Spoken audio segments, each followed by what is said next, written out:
Voilà, mesdames et messieurs, merci de nous accepter chez vous. Nous sommes déjà là pour le compte de l'émission Invité de la rédaction. 50 élèves orphelins et démunis viennent aujourd'hui de bénéficier d'une bourse d'études à l'Université catholique au Congo. Qui et alors, dans quelles conditions et pourquoi a-t-on attribué ces bourses d'études? Nous en parlerons dans quelques instants avec notre invité. L'invité n'est autre que Serge Kayembe. Il est président de l'ONG Génération Consciente. Eh bien, Neftali Bouamoutala m'accompagne dans cette tranche. Et sans tergiverser, Serge Kayembe, bonjour. Et merci de répondre à notre invitation. C'est moi qui vous remercie. Génération Consciente. Oui. Pourquoi Génération Consciente? La Génération Consciente, c'est d'abord une structure de promotion, d'encadrement, de vulgarisation et de conscientisation populaire. C'est une ONG que nous avons créée en France, d'abord dans le cadre associatif. Et quand j'ai pris la décision de rentrer au Congo pour travailler au pays, j'ai quitté mes activités en France, je suis rentré au Congo.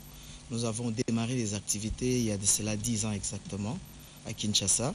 Génération consciente parce que nous voulons une nouvelle génération dans le comportement, dans la mentalité, dans les attitudes, dans la manière de voir la vie aujourd'hui, demain, et de prévoir que notre passé ne soit pas le lourd poids qui nous emporte et qui nous poursuit sur notre chemin de destinée du futur. Oui, je venais de le dire, Eliko, que vous êtes président de la Génération Consciente, une ONG à l'origine de l'octroi des bourses aux 50 élèves. Je vais savoir comment avez-vous procédé pour que votre cible, n'est-ce pas, à savoir les élèves démunis, soient informés de l'existence de cette bourse. Voilà. D'abord, nous sommes une structure existante qui fonctionne depuis 10 ans dans la République démocratique du Congo. Nous sommes opérationnels pour le moment que dans 3 provinces. Faute de moyens, on ne peut pas être partout. Mais nous sommes beaucoup plus dans la ville-province de Kinshasa. On travaille beaucoup plus dans les quartiers périphériques, les quartiers les plus reculés de la capitale, où il y a une forte concentration des populations démunies. Alors, depuis 10 ans, nous avons fait beaucoup d'activités, c'est ce qui est d'abord plus important, dans l'encadrement des veuves, dans la scolarité des orphelins, dans l'encadrement aussi dans les activités de développement et certaines activités sociales, par exemple, les campagnes de sensibilisation de lutte contre le VIH-Sida. Nous avons travaillé longtemps avec l'ONU-Sida et le PNMLS. Nous avons travaillé dans beaucoup d'autres activités, les activités par exemple sur la protection de la femme, les campagnes de sensibilisation sur les violences conjugales, sur les violences sexuelles faites aux femmes. Nous sommes une structure de sensibilisation, de vulgarisation et de conscientisation. Alors, dans ce même cadre, nous avons déjà un département de communication et certains outils de communication qui existent sur place avec lesquels nous fonctionnons. Un appel à candidature a été lancé pendant 1 mois. Je me suis déplacé de Kinshasa, je suis parti en Europe pour d'autres activités, mais la structure est restée travailler sous la coordination de Madame Mami Mwando, qui est la coordonnatrice en charge du département en charge de l'éducation et du social, plus les cellules de communication. Nous avons reçu plus de 475 dossiers de demande. 475 dossiers de demande. Et nous avions 3 critères. Le premier critère, c'est d'abord être orphelin de père ou de mère, ou des deux. Deuxième critère, avoir une incapacité à se prendre en charge pendant les études secondaires, plutôt les études universitaires.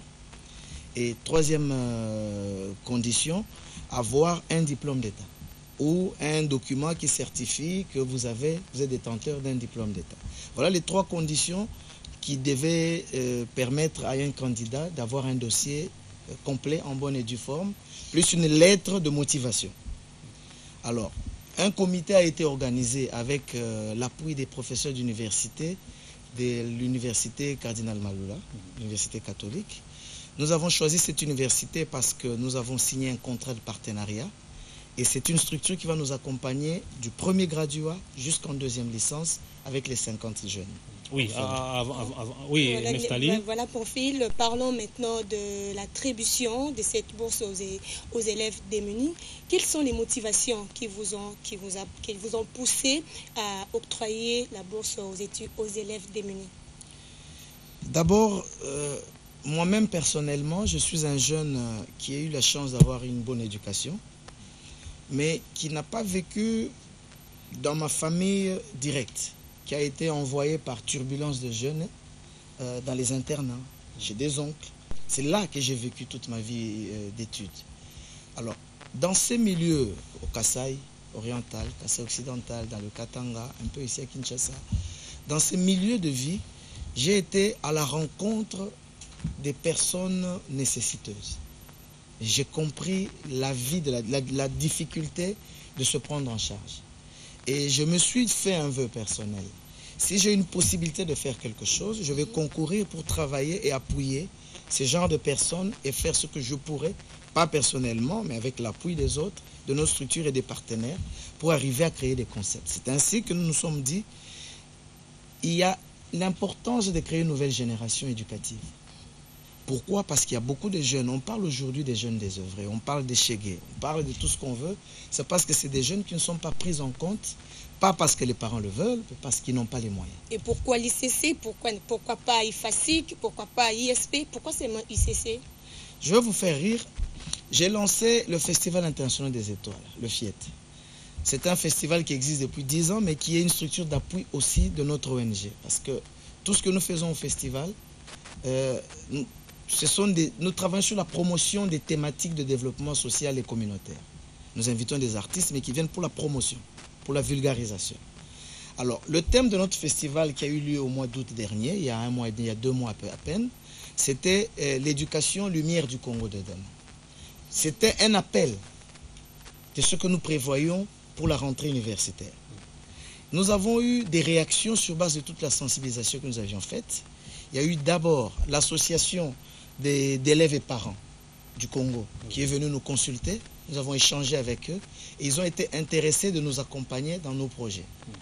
Et puis nous avons eu cette université qui nous a offert 5 bourses. Ils nous ont dit, monsieur, nous avons compris ce que vous faites, mais c'est quoi vos propositions, vos idées? Je leur ai expliqué nos idées. Ils disent, nous, on vous offre 5 bourses d'études. C'est notre participation pour soutenir votre association. Alors, nous, on a dit, écoutez, nous sommes d'accord, merci pour les 5 bourses que vous nous offrez. Mais nous, en tant qu'association, nous avons besoin de 50 bourses. Alors, l'association prendra en charge 45 bourses d'études, de premier graduat en 2e licence, et l'université Maloula prendra en charge pour le compte de notre association 5 bourses d'études. Ce qui fait 50 bourses d'études qui sont gérées par notre structure. Et c'est ce qui justifie le choix? Non, ce n'est pas un partenariat. Nous aurons peut-être certaines facilités. Par exemple, dans le règlement, vous savez, quand on parle de Minerval, vous savez, les parents, parfois, on dit aux enfants, moi, il y a aussi l'examen zaté, il n'y a pas moyen que vous puissiez faire ceci. Nous, on aura certaines facilités. Revenons un peu aux critères. Mais, si vous permettez, mais nous, le Minerval, il a un prix, il est connu. Ce prix, notre association le payera dans sa totalité. Ok, nous y reviendrons. Voilà. Mais je voudrais qu'on parle un peu de 3 critères. Vous avez dit qu'il fallait que les élèves soient d'abord orphelins, qu'ils soient dans l'incapacité de payer leurs études, voilà, et qu'ils soient diplômés d'État. Voilà. Comment avez-vous procédé pour identifier ceux qui se retrouvent dans ces critères? Justement, nous avons un comité d'organisation qui a fait un travail. Ce travail nous a permis d'abord, premièrement, d'évaluer la lettre de motivation. Parce que l'université a ses critères. Pour que vous soyez inscrit à cette université, vous passez par un test d'évaluation. Oui. Donc nous, pour que nous vous retenions, nous nous sommes dit que nous allons retenir que 100 candidatures.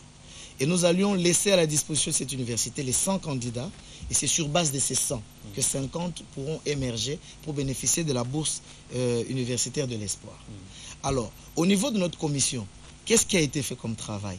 La première des choses, c'est d'abord faire l'étude d'évaluation sur la correspondance de motivation. Et malheureusement, je vous dis, sur plus de 450 dossiers, on a eu beaucoup de peine à reconnaître des correspondances qui ne correspondaient pas à la valeur d'un diplômé d'État. C'est un gros problème qu'il y a au niveau du Congo et pour lequel l'État est en train de travailler. Et nous encourageons dans le ministère de l'Éducation nationale de mettre beaucoup de rigueur sur les écoles qui encadrent nos enfants au niveau secondaire. Le deuxième critère, justement, c'est le diplôme d'État. Oui. Ça ne pose pas beaucoup de problèmes parce que c'est vérifiable. Soit vous l'avez et nous avons travaillé avec les services du ministère de l'Éducation nationale, soit vous nous amenez les relevés qui viennent des publications sur Internet publiées officiellement par le ministère national de l'Éducation. Ce sont ces deux structurations qui nous ont permis d'identifier. Maintenant, être démunis, nous avons un département social qui s'est rapproché des enfants, discuté avec eux. Nous le croyons parfois, nous le croyons aussi souvent sur foi, parce qu'ils signent un document de prestation de foi et d'engagement. Oui. Une fois que les 100 ont été retenus, ils ont été publiés officiellement à la télévision, nous avons déposé les 100 dossiers à l'université catholique. Et c'est l'université qui a pris maintenant en charge le test d'évaluation. Nous, on a fourni que les 100 noms, plus les 100 badges, pouvant permettre à ces 100 jeunes d'être identifiés par l'université. Et l'on n'a retenu que 50. Alors, les 100 ont été... là, les images que vous voyez, j'aurais bien aimé peut-être qu'on les voie, ça aurait été plus facile pour vous et pour moi et pour les téléspectateurs. Là, c'est les dépôts des candidatures. Comment est-ce que ça se passait dans nos bureaux de l'association, où les jeunes venaient déposer leurs dossiers. Les comités épluchaient les dossiers avec nos membres de l'association. Et une fois que cela a été fait, l'université maintenant organise son test, pour lequel nous, on ne connaît ni les questionnaires. Le test d'évaluation. Alors, au niveau du test d'évaluation qui a eu lieu à l'université, sur 100 candidats, je crois, il y a eu 97 ou 98. Tous les 100 étaient là? 97, je crois. 97 ou 98 qui étaient là, qui ont présenté leur test. Et les 50 ont été publiés, les 50 n'ont été publiés il y a 2 heures ou 3 heures. Donc l'université vous a accompagné dans ces... Justement, c'est ça le partenariat. Le partenariat, c'est bénéficier de l'accompagnement intellectuel et de l'encadrement pour ces jeunes. Oui. Et nous, au niveau de l'association, il n'y a pas seulement la bourse que nous donnons. Il y a un suivi permanent pendant les 5 ans. C'est justement la question que je voudrais tout à l'heure poser. Vous prenez en charge ces élèves. C'est pour tout un cycle, pour tous les cursus universitaires, ou c'est pour une année? En fait, ça va se passer comment? Non seulement vous payez les frais académiques et les frais de transport, les restaurations et tout ça. Ça va se passer comment? Parce que moi, j'entends par une bourse, c'est in globo. Oui, mais vérifier la bourse, ce n'est pas comme ça. Oui. La bourse, que vous le disiez. Voilà, une bourse, elle est donnée par une institution, par une organisation, par une association, sur base de ses moyens. Oui. Ce n'est pas une obligation. Oui. Mais je vous dis, mon frère, il faut que vous entendiez ces jeunes. Vous avez quelqu'un qui est handicapé, qui vous dit que ses amis avec lesquels il a eu un diplôme, qui n'ont pas son niveau intellectuel, sont déjà gradués. Et lui, parce que les parents sont morts, aucun membre de la famille n'est capable de le prendre en charge. Et il a la chance de participer à un concours comme celui-là. Et il réussit. Vous imaginez sur le plan de l'espoir de vie, qu'est-ce que notre association apporte à cette personne? C'est ça. C'est de l'espoir. C'est pourquoi ça s'appelle la bourse de l'espoir. Oui. Au-delà de cela, vous avez une jeune demoiselle qui, des exemples, parce que notre commission a eu le temps d'entendre toutes ces personnes, qui vous explique qu'elle a eu son diplôme. Et comme les parents sont morts, elle va chez un oncle, l'oncle lui dit, tu dois d'abord sortir avec moi pour que je prenne tes études en charge. Elle fouille sur l'oncle. Elle va chez un autre oncle qui lui dit, moi, pour que je prenne tes études en charge, tu dois venir avec moi tous les soirs dans un milieu spirituel obscur où je vais faire mes trucs. Elle a peur, elle fouille. Elle se retrouve dans un milieu où elle est dans un encadrement qui ne lui correspond pas. Elle passe pratiquement dans une vie où elle cède sa virginité pour chercher à étudier, mais elle n'y arrive pas. Mais une fille qui a autant souffert dans son fort intérieur, qui bénéficie sans aucun 100 francs congolais, et le dépôt de candidature, et le test d'évaluation, et elle obtient une bourse qui lui permet pendant 5 ans de ne jamais réfléchir comment payer son minerval, de ne jamais réfléchir comment payer son syllabus. Ah oui, si je comprends bien, vous payez pour toutes les 5 années qui... Bien sûr, c'est-à-dire notre objectif, c'est prendre, disons, la première promotion. Nous voulons créer au niveau de l'association des promotions d'intellectuels qui sont d'abord, en premier critère, vous êtes avec nous, c'est-à-dire vous acceptez d'être membre bénévole de l'association. L'association vous prend en charge pour les études.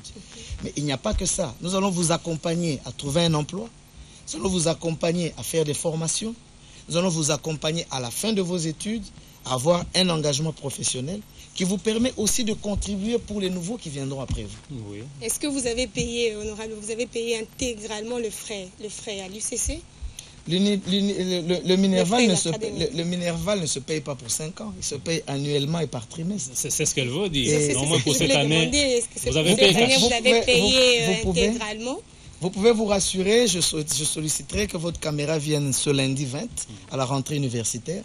Vous trouverez nos 50 candidats en train de commencer pour la première fois de leur vie des études universitaires prises en charge par une association. Oui, Serge Kayembe, ce n'est pas propagandiste. Qu'est-ce que vous cachez derrière votre tête en octroyant des bourses? C'est pour des raisons de propagande, parce que vous voulez vous représenter aux prochaines élections Je vais vous faire. S'il vous plaît, surtout que Pamphile, en 2016, c'est l'année électorale. Hein. Oui. Ce n'est pas... Est-ce que Serge ne prépare pas ses électeurs à être derrière lui? Vous savez, les téléspectateurs qui vous regardent, ils rigolent parce qu'ils connaissent la réponse, c'est non. Serge Kayembe n'a pas besoin de ça pour se présenter aux élections. Quand Serge Kayembe passait député national, il n'a pas offert de bourse d'études. C'est peut-être une stratégie cette fois-ci. Justement, je vous dis que je n'ai pas besoin de cela comme stratégie. La preuve, Serge Kayembe a toujours travaillé bénévolement depuis pratiquement 12 ans dans le milieu associatif. Je n'ai jamais vu l'ONU-SIDA, qui est une organisation internationale mondiale, refuter et mettre en doute mes capacités d'association et de bénévole humanitaire. Parce que c'est un travail d'abord de cœur pour le faire. Serge Kayembe a soutenu beaucoup de mamans, beaucoup de jeunes à Kanluka, à Malueka. Moi, je suis politiquement, si vous voulez parler sur mon métier politique, je suis de la circonscription de la Lukunga. Oui. Mais ceux qui viennent de bénéficier des bourses d'études, ils viennent de la Tchango, ils viennent de Moamba, ils viennent de partout. De tous les districts. Ils viennent de tous les districts, vous pouvez le vérifier. Allez-y lundi sans moi, faites votre enquête quand ces 50 jeunes seront là. Ça, c'est d'abord de 1. De 2, vous savez, sur le plan politique, qui sait si je continuerai à faire? Peut-être non. Je suis d'abord un homme d'affaires. Oui. Je suis d'abord un homme d'affaires, un entrepreneur culturel et des médias. C'est ça mon métier.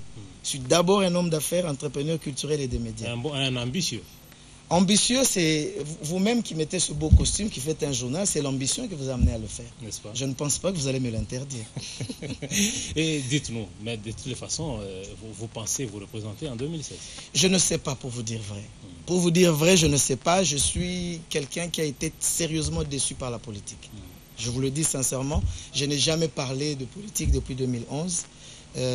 Mes électeurs savent de quoi je parle et ce n'est pas le moment pour en parler. Je ne sais pas. Peut-être oui, peut-être non, mais pour le moment, je suis très bien dans mes affaires, dans mes activités et les choses marchent très bien pour moi. Est-ce que l'ONG Génération Consciente prend en charge les enfants démunis à part les bourses?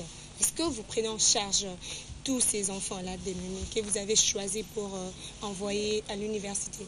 Madame, allez-y à Kanluka, on vous dira, avant que je ne sois député, j'ai des élèves qui sont devenus universitaires que mon association a pris en charge avant que je ne sois député.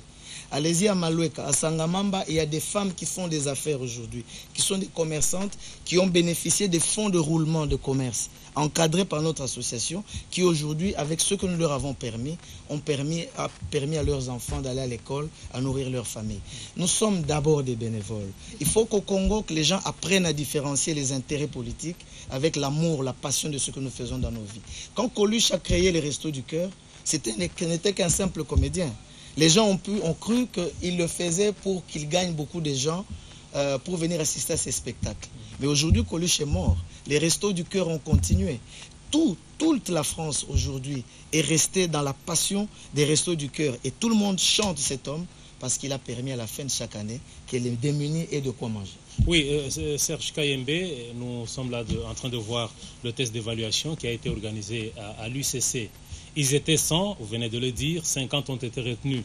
Et que faire des autres 50 qui sont peut-être les plus démunis que les premiers 50? D'abord, la première des choses, c'est que moi-même, je n'en connais aucun. Je reviens de la France, je suis arrivé que hier. Oui. Je suis arrivé que hier. Donc, tout ce qui a été fait, oui, je l'ai dirigé à distance avec mon comité qui est déjà habitué depuis plus de 10 ans à travailler avec mes visions et mes projets. Donc, la structure a été encadrée par Mme Mami Mwando, qui est coordonnatrice en charge des questions éducatives et sociales. Parce que dans l'association, nous avons des départements. Oui. Ça, c'est le département en charge de l'éducation et des questions sociales qui gère ce projet. Oui. Voilà. Oui, parce que vous avez été informé qu'il y avait 100 Non, candidats. pas informé. Oui. C'est l'organisation, nous avons décidé. Voilà, vous Que avez faire décidé des de 45, 50. Non, 50, 50 pratiquement, oui. parce qu'ils Que étaient faire 100 des 50? qui ont déposé leur candidature. Et après le test d'évaluation, 50 ont été retenus. Mon souci est de savoir que feriez-vous de ces 50 qui n'ont pas été retenus, qui n'ont pas satisfait au test d'évaluation. Nous devons apprendre au Congo à avoir d'abord la culture de l'excellence. La culture de l'excellence, c'est apprendre à accepter que si j'ai raté mon test, c'est-à-dire que je ne l'ai pas eu, je ne l'ai pas mérité. Bien que orphelin, bien que démuni. Je n'ai pas fini. De deux, l'université ne m'appartient pas. C'est une université qui a un critérium autour duquel il faut avoir un certain niveau, un background intellectuel pour vous permettre d'avoir accès. Il y a des gens qui ont des diplômes d'État, qui ont les moyens, qui vont à cette université, mais qui n'accèdent pas aux études parce qu'ils n'ont pas les moyens, le niveau requis. Donc, pour l'université, les personnes requises sont celles-là. Moi, je ne peux pas aller au-delà. Maintenant, nous, en tant qu'association, puisque nous sommes une structure d'encadrement, ce samedi, je vais recevoir les 50 diplômés avec quelques membres de leur famille, parce que je dois discuter avec eux, je dois leur parler, je dois leur expliquer le cursus des 5 ans, qui n'est pas facile, parce qu'il ne faut pas croire qu'on paye pour vous le Minerval, vous partez le jour que vous voulez, vous dormez chez vous, vous allez dans un concert. Non, ça devient comme si ces 50 enfants qui sont pris en charge dans une famille, nous devenons leurs parents. Tout à fait. Parce qu'ils n'ont pas de parents. Nous devenons leurs parents pour les études. C'est-à-dire, nous allons les soumettre à une discipline de vie. Donc vous mettez en place un mécanisme de suivi. Nous n'en mettons pas. Le mécanisme existe depuis longtemps. Oui. Et ce mécanisme prendra maintenant ce projet et va l'ajouter sur les projets que nous avons déjà appliqués. Et qu'est-ce que vous prévoyez faire, à part l'octroi de 50 bourses? Il y a d'autres... Nous faisons beaucoup de vision. choses. Nous faisons beaucoup de choses. D'abord, je voudrais préciser que l'argent qui viendra de ces bourses, il ne vient pas de ma poche. Cet argent vient des activités de l'association. Il vient des activités de notre association.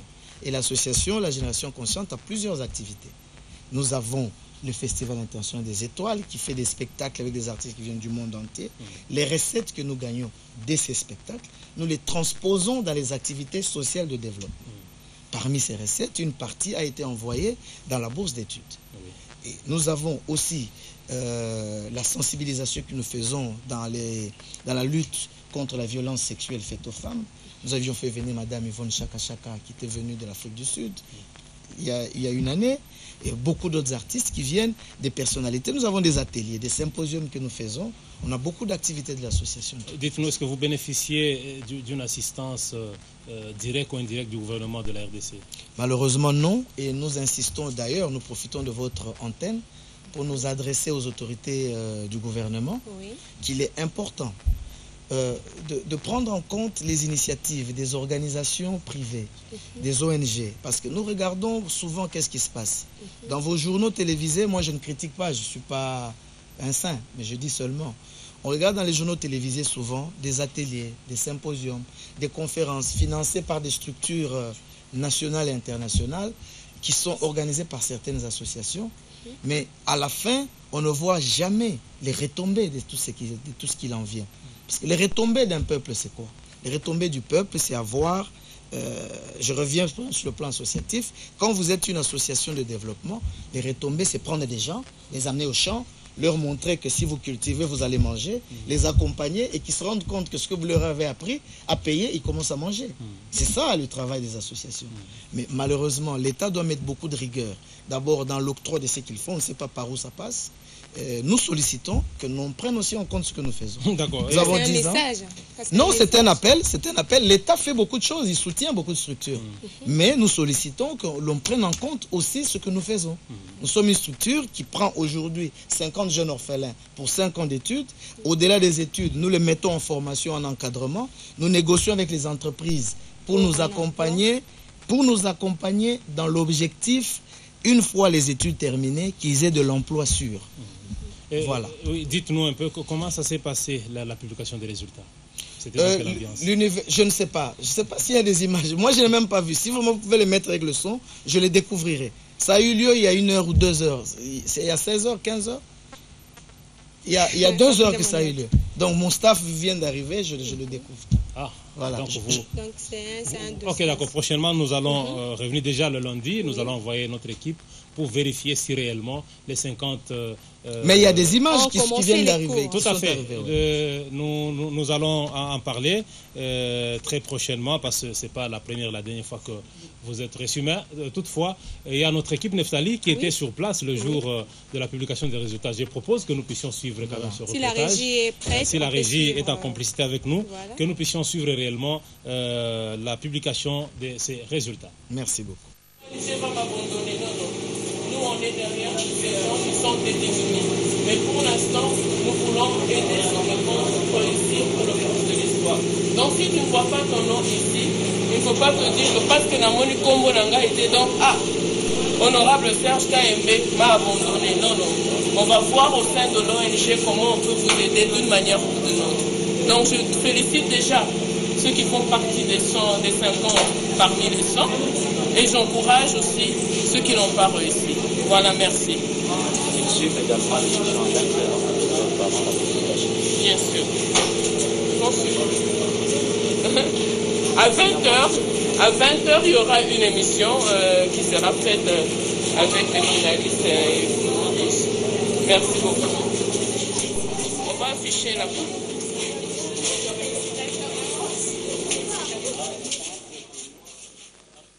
Non, Neftali. Voilà, Neftali Bouamoutala, nous venons de suivre l'ambiance qui a pu régner lors de la publication des résultats. Voilà, c'est déjà la fin. Tout à l'heure, retrouver Jadot pour Lingala Tout Info. Jadot intervient tout à l'heure, Lingala Tout Info. Est-ce que, si je vous demandais de vous poser vous-même une question et de répondre, que diriez-vous? C'est la joie de voir ces jeunes qui sautent comme ça, qui sont heureux de bénéficier d'un diplôme, d'une bourse d'études. Moi, personnellement, en tant qu'initiateur de concept, avec ma structure, je remercie d'abord tous les membres bénévoles de notre association, parce que tous ils sont d'abord des bénévoles. C'est des avocats, des députés, des membres des cabinets, des personnalités culturelles du monde, de tous les mondes divers qui travaillent avec nous. Je les remercie déjà de cette disponibilité. Je voudrais seulement m'adresser aux familles de tous les 50 jeunes qui ont bénéficié de ce diplôme et cette bourse d'études. Il faudrait que vous preniez en compte de l'importance que nous, en tant qu'association, si nous offrons cette bourse, c'est pour que vos enfants demain deviennent des cadres du Congo de demain. Il faudrait qu'une culture de l'excellence reste dans leur comportement, dans leur mentalité, avec la rigueur qui sera donnée par notre association dans l'encadrement. Je remercie le Cordon, Jules Kidinda, je remercie votre rédaction, je remercie la RTGA pour l'accompagnement et que tous ceux qui ont la possibilité d'accompagner notre association nous contactent dans nos numéros habituels. Nous sommes très heureux que cette première promotion démarre et avec l'aide de Dieu, nous sommes sûrs que ça se passera bien dans 5 ans que nous ayons nos premiers diplômés de notre association. Merci Serge KMB. Je rappelle que vous êtes le président de l'ONG Génération Consciente qui venait d'octroyer une bourse d'études à une 50aine d'élèves qui déjà vont se retrouver à l'UCC à la rentrée académique. Eh bien, en complicité avec Neftali Bouamoutala, nous vous disons merci et merci également à vous tous les téléspectateurs pour votre sympathique attention. Restez donc scotchés au programme de la RTGA Haute.